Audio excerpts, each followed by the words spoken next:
કારીગર હો, ઓલા જેવો જ છે કલાકાર. એ દિવસે હતો એને જેવો જ. એ તો તોય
સ્વામિનારાયણ ભગવાનની જય. અરુણભાઈ ખરેખર લાગ્યું ને પ્રાણ બાપા? ખરેખર પ્રાણ બાપાનો અવાજ બહુ યુનિક હતો અને એમની વિદાય પછી આ એકમાત્ર મને તો આજે આ 20 વર્ષથી હું યુકેમાં રહું સચિનભાઈ, પણ ખરેખર આવી મોજ આવો માહોલ પહેલી વાર મને લાભ મળ્યો. આજુબાજુ વળે દયા પણ મારે પહેલી વાર આ ભાગમાં આવ્યું. આવા ગાર્ડનમાં આવી દેશી સંગવાણી ભજન લોકગીતોની મોજ, પડોશીની દયા. ત્યારે સચિનભાઈ અને નરેશભાઈ આપણે બધા મનમાં પ્રશ્ન થાય કે આ મોજ કરાવનારું કોણ? આ મોજ કરાવનારું કોણ? મારો તમને પ્રશ્ન છે. શ્રી હરિ, વાહ માતા, બહુ સરસ. આની મોજે મોજ આવે ભાઈ. તમારા ઈષ્ટદેવ કોઈ પણ હોઈ શકે. મૂર્તિ એ ઈષ્ટદેવને પૂજવા માટેનું સ્વરૂપ છે.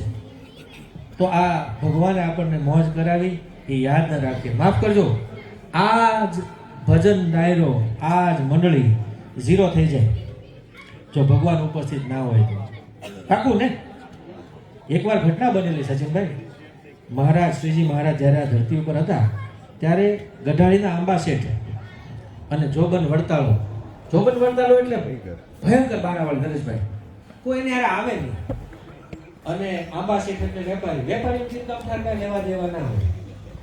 પણ મહારાજે પરીક્ષા લીધી ત્યારે જોબન